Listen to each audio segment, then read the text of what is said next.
Shalom, pasangan suami istri, para konselor atau gembala.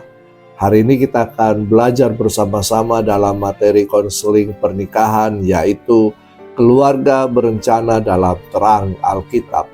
Tapi sebelumnya mari kita berdoa. Terima kasih Tuhan, kami akan belajar bersama-sama tentang keluarga berencana dalam terang Alkitab dalam sesi konseling pernikahan ini.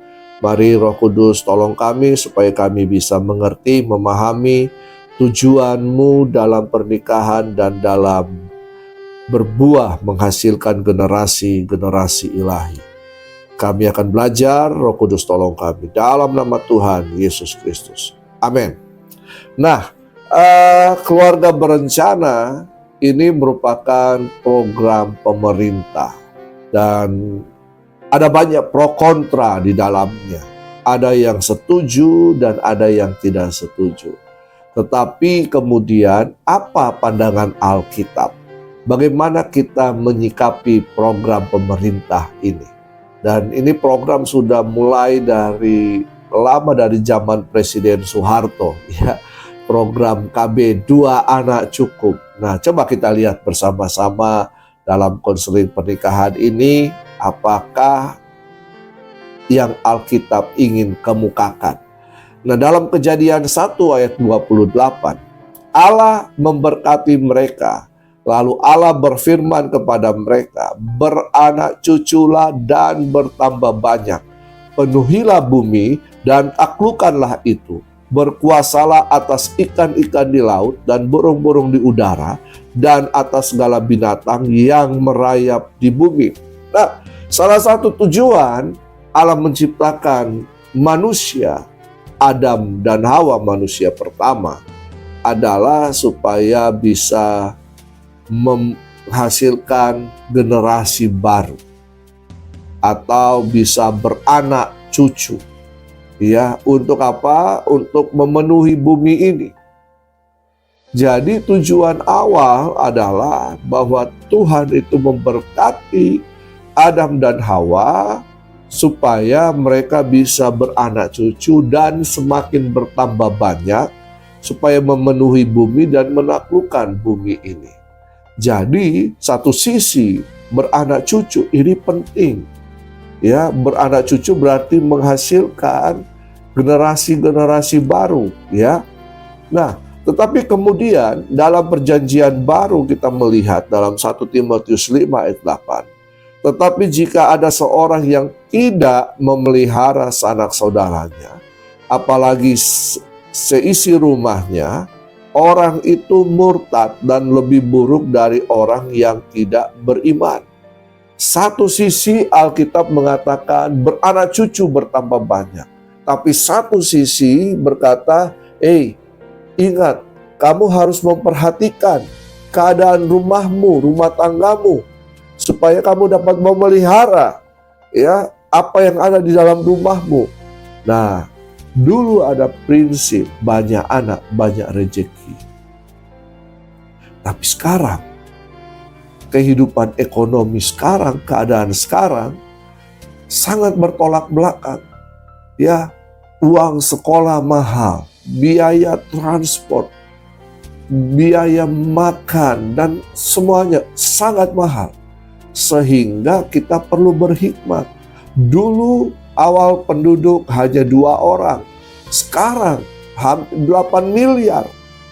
Nah, sehingga kemudian pemerintah menggaungkan program KB ini.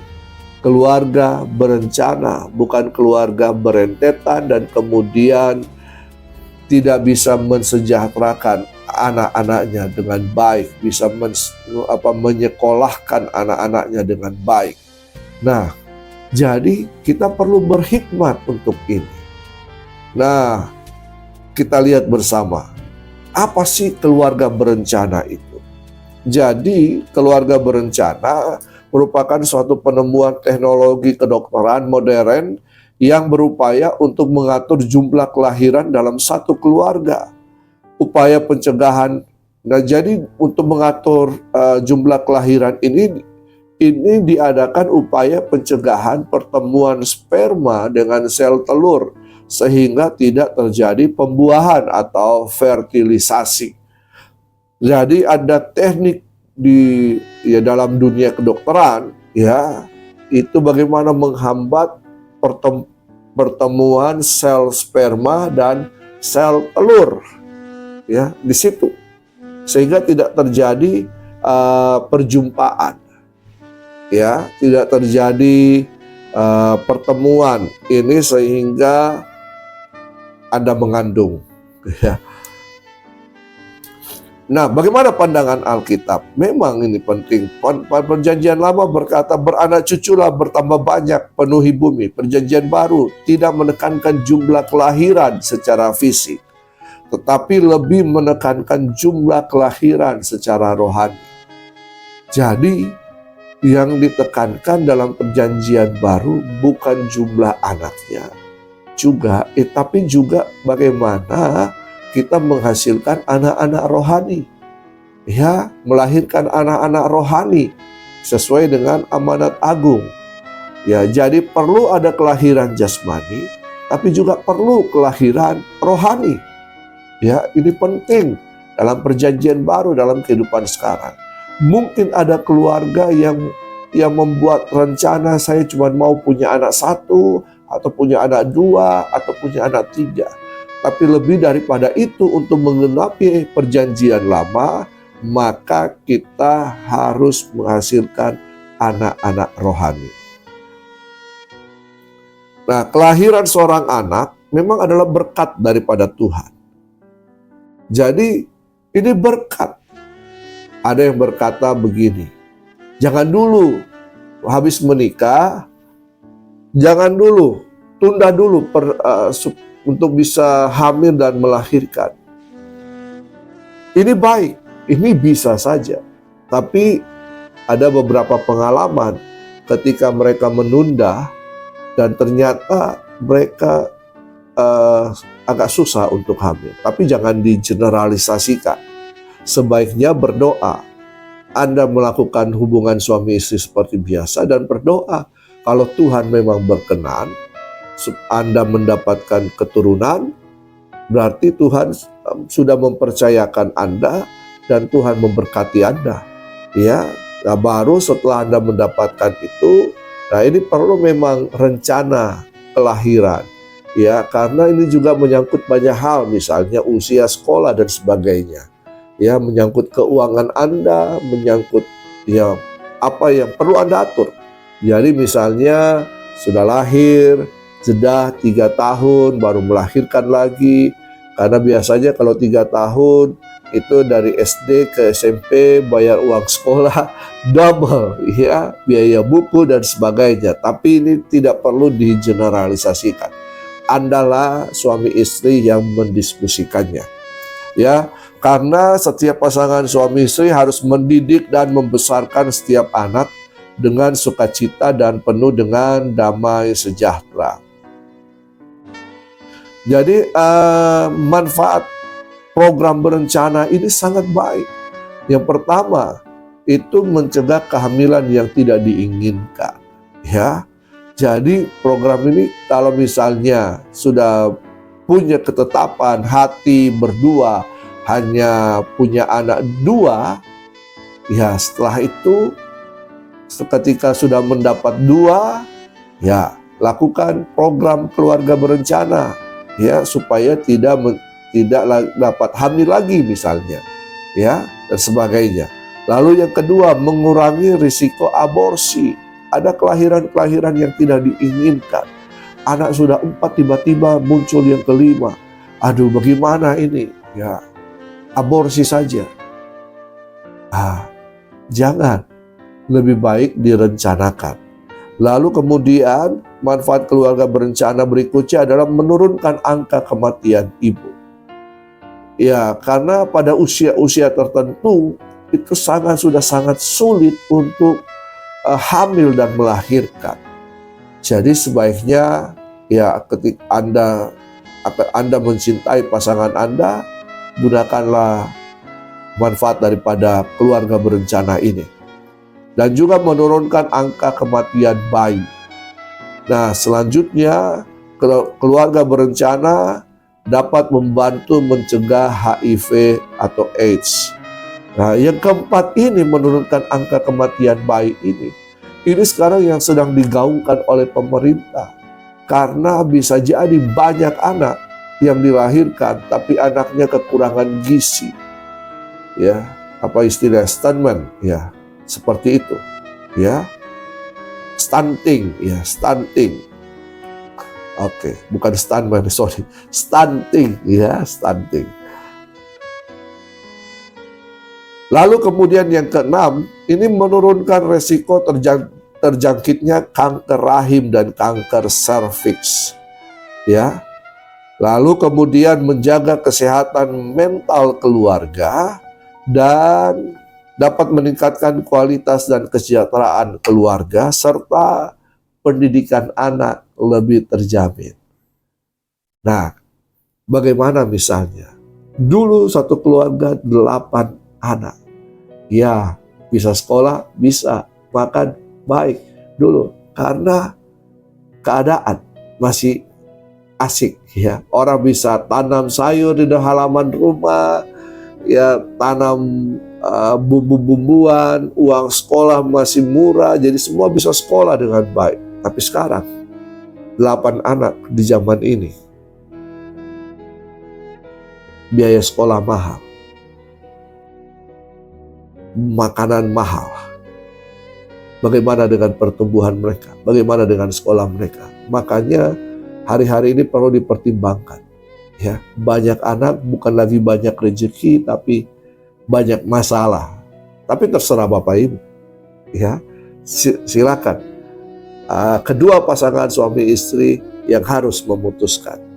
Ketika Anda sudah memutuskan, berarti Anda harus ambil resiko dan bertanggung jawab untuk itu. Oke, kita akan pause untuk kemudian Anda berdiskusi. Silakan berdiskusi.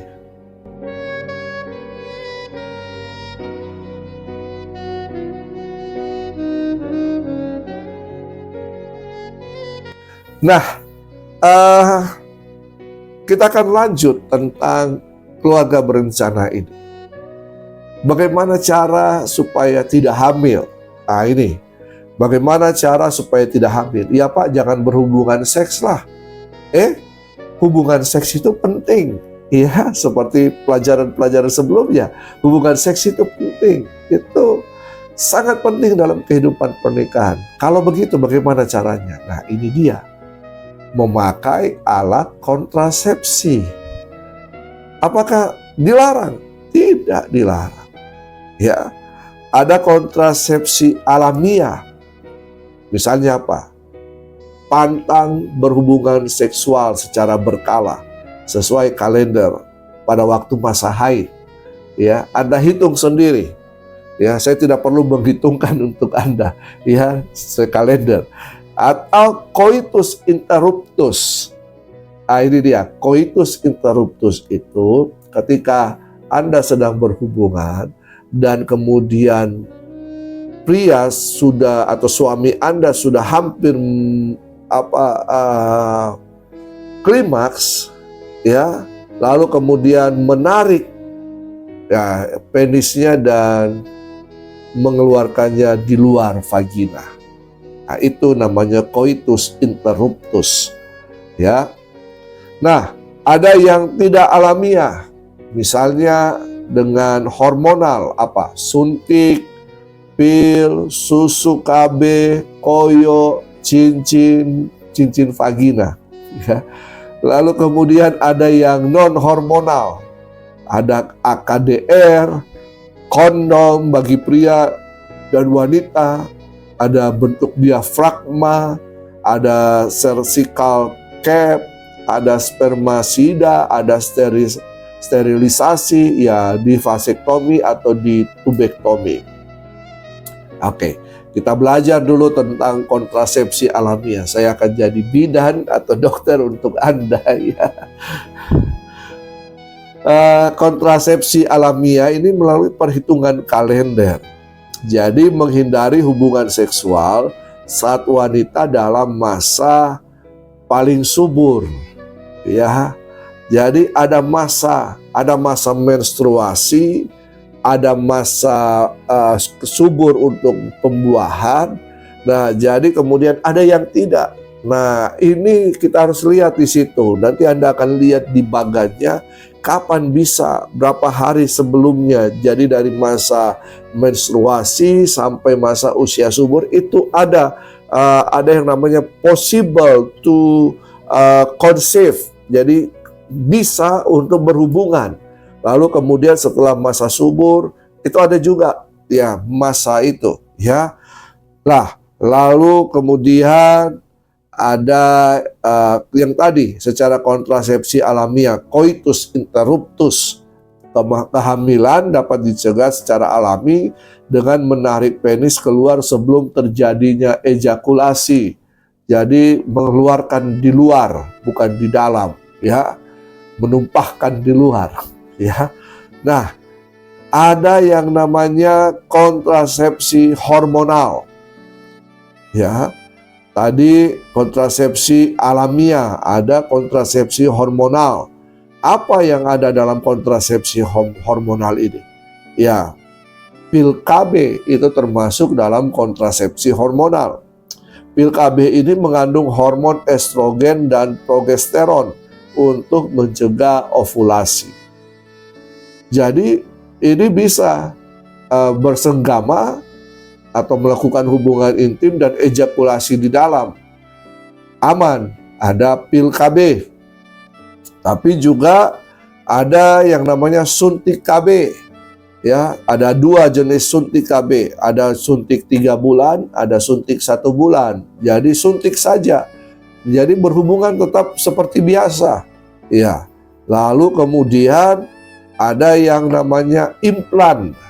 Implan ini mengeluarkan hormon progesteron yang berfungsi untuk mencegah kehamilan. Jadi ada alat yang namanya alat implan itu. Ya, masa kerjanya 3 tahun. Ya. Bisa, silakan. Ya.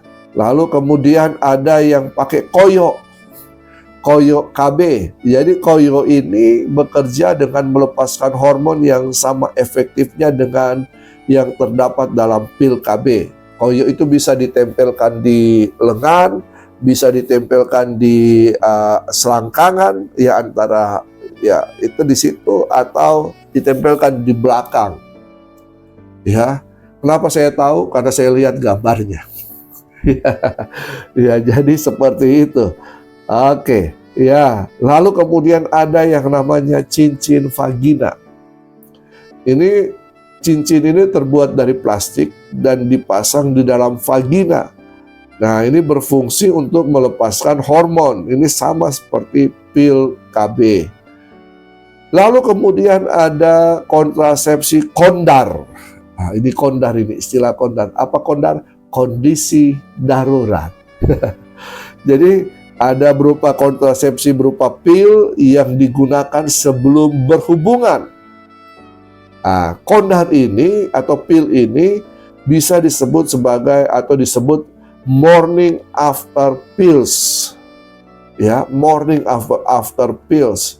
Jadi sebelum berhubungan dia minum dulu, wanita minum dulu pil. Lalu berhubungan seperti biasa. Ya, sudah aman, selesai. Lalu ada yang namanya alat kontrasepsi dalam rahim. AKDR, alat kontrasepsi dalam rahim, ya biasa disebut spiral atau IUD, ya, spiral atau IUD. Jadi ini dipasang dan ini banyak yang memakainya. Dulu istri saya pakai ini juga, ya. Setelah anak saya yang pertama dia pakai spiral. Ini dipasang dalam rahim. Jadi proses kerjanya adalah mengentalkan cairan rahim sehingga mempersulit atau memperlambat jalannya sperma.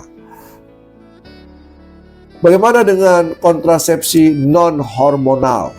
Tadi alamiah, hormonal, dan kemudian non-hormonal. Non-hormonal itu seperti kondom bagi pria. Ya, kondom ini mencegah masuknya sperma ke dalam rahim atau juga bisa mencegah penyakit menular seksual.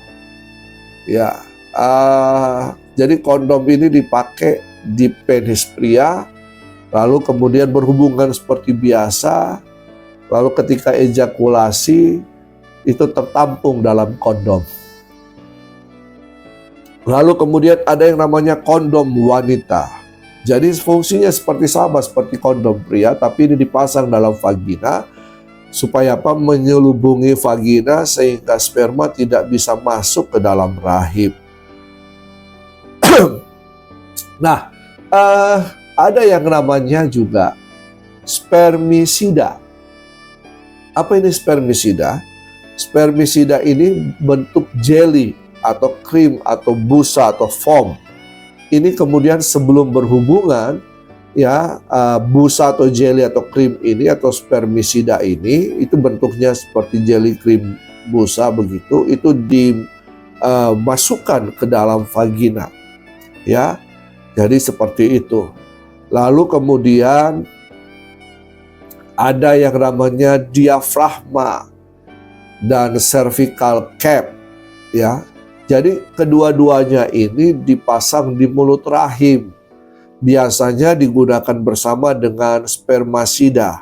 Jadi diafragma itu kayak ya ada karet atau bentuk plastik seperti itu dimasukkan ke dalam mulut rahim, tapi kemudian harus disemprotkan dengan spermisida. Sama dengan cervical cap tadi, ya. Tapi ini harus dilakukan oleh dokter. Dan kemudian ini agak repot karena pada waktu haid ini harus dilepas supaya darah kotor atau itu bisa mengalir keluar. Nah, jadi terakhir ini adalah kontrasepsi mantap. Ini sudah punya kepastian, keteguhan hati untuk berkontrasepsi ini. Kenapa? Karena ini tidak akan bisa punya keturunan lagi. Jadi bagi wanita dan pria, jadi wanita itu ya ditutup itu bagian telurnya. Jadi kontrasepsi mantap ini, vasektomi dan tubektomi ini mengikat atau memutus saluran sperma atau sel telur lewat operasi kecil. Ini permanen, ya, tapi harus dalam memenuhi kondisi. Kalau masih muda jangan. Ya, ini dilakukan kalau memang ada bermasalah dan sebagainya, ya. Jadi bagi pria vasektomi, bagi wanita tubektomi. Oke. Jadi ada 3 cara untuk ber-KB, ya, alamiah, hormonal dan non hormonal. Silakan kita ambil waktu untuk berdiskusi. Bagi pasangan calon suami istri, silakan Anda berdiskusi. Mana yang baik, ya? Apa yang ingin Anda terapkan? Ya, berapa anak? Ya, dan sebagainya. Diskusikan. Jadi ambil dulu kesepakatan awal. Apakah mau pria atau wanita? Atau kalau misalnya dapat wanita semua mau kejar sampai ada pria, ya silakan diskusikan. Ya, kita berikan kesempatan. Ayo berdiskusi.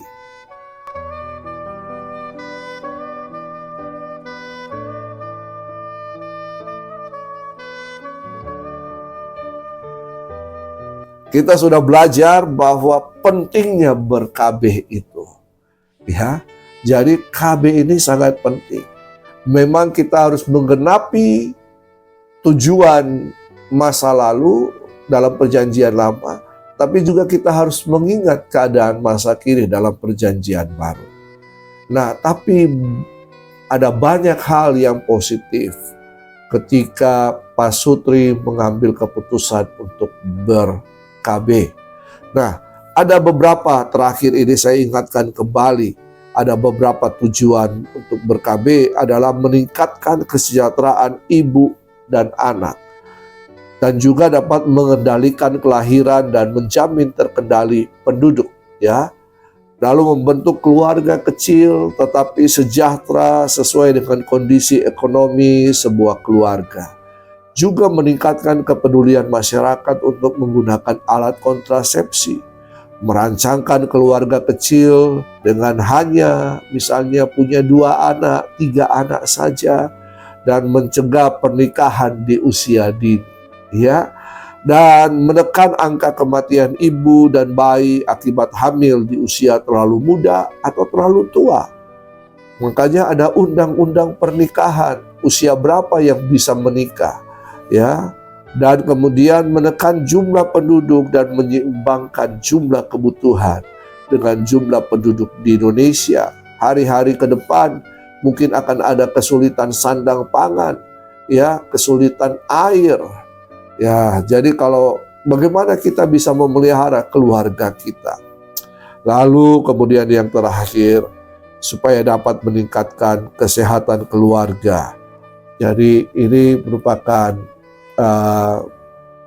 pelajaran yang sangat penting dalam pernikahan, supaya kita merencanakan bersama-sama antara pasangan suami istri berapa anak, ya, bagaimana siklus atau perbedaan usia atau perbedaan tahun, berapa tahun kemudian bisa melahirkan lagi. Ini sangat penting supaya Bapak Ibu membangun keluarga yang sehat dan bahagia. Amin. Ayo kita berdoa. Terima kasih Tuhan untuk pelajaran tentang keluarga berencana ini. Biar pasangan suami istri bisa memahaminya dan bisa menerapkannya, dan mereka hidup dalam terang kebenaran firman Tuhan. Roh Kudus tolong biar semuanya bisa baik adanya. Diberkati kedua calon pasangan suami istri, pria wanita, sehingga mereka bisa bersepakat untuk membangun rumah tangga yang baik dan sehat. Kami bersyukur dalam nama Tuhan Yesus Kristus. Amin.